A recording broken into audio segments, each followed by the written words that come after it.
चंद्रयान 3 का दूसरा और फाइनल डीबूस्टिंग ऑपरेशन कल रात 1:50 पर पूरा हुआ था। इस ऑपरेशन के बाद लैंडर की चंद्रमा से न्यूनतम दूरी 25 किलोमीटर और अधिकतम दूरी 134 किलोमीटर रह गई है। डीबूस्टिंग में स्पेसक्राफ्ट की स्पीड को धीमा किया जाता है। इसरो ने सोशल मीडिया प्लेटफॉर्म पर पोस्ट में बताया था कि अब लैंडर की इंटरनल जांच होगी और जब तक लैंडिंग साइट पर सूरज नहीं निकलता है तब तक इंतजार किया जाएगा। 23 अगस्त को शाम 6:04 पर सबसे कम दूरी यानी 25 किलोमीटर की ऊंचाई से सॉफ्ट लैंडिंग कराने की कोशिश की जाएगी। चंद्रयान 1 और चंद्रयान 2 मिशन के प्रोजेक्ट के अनुसार 23 अगस्त की शाम को चंद्रयान 3 के लैंडर को 25 किलोमीटर की ऊंचाई से चांद की सतह तक पहुंचने में 15 से 20 मिनट लगेंगे। ये समय सबसे क्रिटिकल होने वाला है। इसके बाद विक्रम लैंडर से रैंप के जरिए 6 पहियों वाला प्रज्ञान रोवर बाहर आएगा और इससे कमांड मिलते ही चांद की सतह पर चलेगा। इस दौरान इसके पहिए चांद की मिट्टी पर भारत के राष्ट्रीय चिन्ह और इसरो के लोगों की छाप छोड़ेंगे। लैंडर ने चंद्रमा की तस्वीरें खींची। इससे पहले 17 अगस्त को चंद्रयान 3 के प्रोपल्शन मॉड्यूल को लैंडर रोवर से अलग किया गया था। इस दौरान लैंडर पर लगे कैमरे ने प्रोपल्शन मॉड्यूल की फोटो के साथ चंद्रमा की भी तस्वीरें खींची। 22 दिन के सफर के बाद चंद्रयान 5 अगस्त को शाम करीब 7:15 पर चंद्रमा की कक्षा में पहुंचा था। तब उसकी स्पीड कम की गई थी। चंद्रयान चंद्रमा की ग्रेविटी में कैप्चर हो सके। स्पीड कम करने के लिए इसरो वैज्ञानिकों ने चंद्रयान के फेस को पलटकर थ्रस्टर 1835 सेकंड तक करीब आधे घंटे के लिए फायर किए। ये फायरिंग शाम 7:12 पर शुरू की गई थी। चंद्रयान ने चांद की तस्वीरें कैप्चर की। चंद्रयान ने जब पहली बार चंद्रमा की कक्षा में एंट्री की थी तो उसकी ऑर्बिट 164 किलोमीटर इंटू 18,074 किलोमीटर थी। ऑर्बिट में प्रवेश करते समय उसके ऑनबोर्ड कैमरों ने चांद की तस्वीरें भी कैप्चर की थी। इसरो ने अपनी वेबसाइट पर इसका एक वीडियो बनाकर शेयर किया है। भारत का मिशन मून चंद्रयान 3 बहुत जल्द चंद्रमा की सतह पर उतरने वाला है और इसकी सॉफ्ट लैंडिंग की तैयारियां की जा रही हैं। इस मिशन में चंद्रयान 3 के सतह पर उतरने को लेकर बहुत अधिक फोकस किया गया है, क्योंकि इससे पहले चंद्रयान 2 लैंडिंग के समय फेल हो गया था। ऐसा माना जाता है कि चंद्रयान 2 के फेल होने में सबसे बड़ी वजह उसकी स्पीड थी। वैज्ञानिकों ने भी बताया था कि चंद्रयान 2 के मिशन में लैंडिंग के पहले तक अपने मिशन में सभी टास्क पूरे कर चुका था, लेकिन जब उसे चंद्रमा की सतह पर लैंड करना था तब चंद्रयान 2 में दिक्कतें आई और चंद्रयान 2 रोवर से बाहर नहीं आ पाया था, जिसके कारण इसरो के वैज्ञानिकों को निराशा हाथ लगी थी। लेकिन इस बार ऐसा नहीं होगा। 2023 में इसरो के वैज्ञानिकों ने चंद्रयान 2 की असफलता के बाद कई सबक सीखे हैं और इस बार चंद्रयान 3 की सॉफ्ट लैंडिंग कराने की पूरी तैयारी है। स्पेसक्राफ्ट की स्पीड को लेकर कई प्रयोग किए गए हैं और अब उन्हीं के जरिए चंद्रयान 3 को लैंड कराया जाएगा। वैज्ञानिकों ने बताया कि स्पेसक्राफ्ट चंद्रयान 3 की लॉन्चिंग के समय स्पीड 36,000 किलोमीटर प्रति घंटा थी।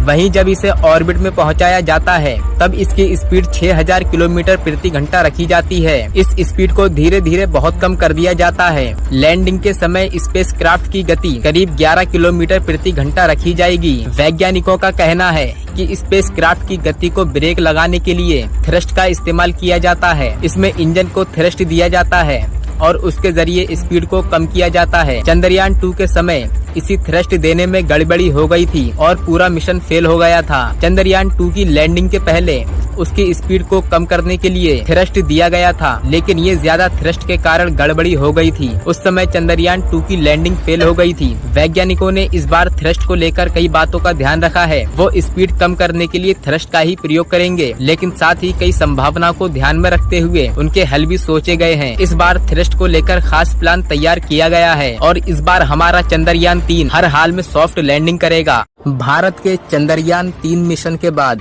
रूस ने लूना 25 भेजा। अब जापान अपना smart lander for investigation moon और X ray imaging and spectroscopy mission भेजने वाला है। जापानी मून मिशन की लॉन्चिंग 26 अगस्त 2023 को सुबह करीब 6 बजे के आसपास होगी। जापानी स्पेस एजेंसी जाक्सा के तानेगाशिमा स्पेस सेंटर के योशिनोबु लॉन्च कॉम्प्लेक्स से लॉन्चिंग की जाएगी। लॉन्चिंग के लिए 27 अगस्त से लेकर 15 सितंबर तक रिजर्व लॉन्च पीरियड संभाल कर रखा है, यानी पहले दिन किसी भी तरह की गड़बड़ी होने पर इन 18 दिनों के बीच किसी भी समय रॉकेट को लॉन्च किया जा सकता है। लॉन्चिंग जापानी स्पेस एजेंसी के H2A रॉकेट से की जाएगी। स्लिम मिशन में जापान चांद पर लैंडिंग की अपनी क्षमता का प्रदर्शन करना चाहता है, वो भी बेहद सटीकता के साथ। ये एक हल्का रोबोटिक लैंडर है जिसे तय स्थान पर ही उतारा जाएगा। उसकी जगह में कोई बदलाव नहीं होगा ताकि सटीक सॉफ्ट लैंडिंग का प्रदर्शन किया जा सके। स्लिम लैंडर को बनाने के पीछे का मकसद यही है कि इंसानों की काबिलियत दिखे, सटीक जगह पर लैंड करने की क्षमता विकसित कर सके। इसे विकसित करने के बाद अगर सफलता मिलती है तो भविष्य में अन्य ग्रहों पर तय जगहों पर सॉफ्ट लैंडिंग के लिए सटीक जगह खोजना और वहां उतरना आसान हो जाएगा।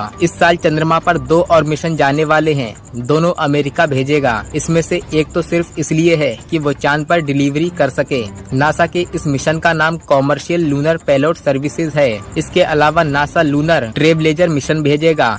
लूनर ट्रेलब्लेजर एक ऑर्बिटर है जो चांद के चारों तरफ चक्कर लगाते हुए सतह पर पानी, उसके स्वरूप और कहां मौजूद है इसकी जांच करेगा। 2024 में बेरेशी 2 लॉन्च हो रहा है, इसे इजराइल भेज रहा है। इसमें 2 लैंडर और एक ऑर्बिटर होगा।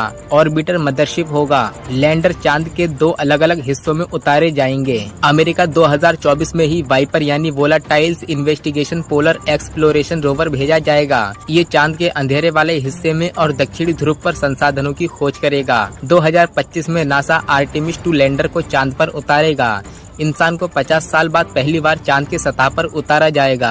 आर्टेमिस 1 मिशन सफल हो चुका है। चीन 2024 से 2027 के बीच अपना चांगई 6 और चांगई 7 और 8 मिशन भेजेगा। ये चांद की सतह पर रिसर्च करने वाले रोबोटिक रिसर्च स्टेशन होंगे। इसके बाद चीन इस साल चंद्रमा पर अपने स्टेशन और सैटेलाइट्स के बीच संपर्क साधने के लिए lunar communication and navigation satellite constellation भेजने वाला है। जापान 2024 में हाकुतो 2 और 2025 में हाकुतो 3 मिशन भेजेगा। ये भी एक लैंडर और ऑर्बिटर मिशन होगा।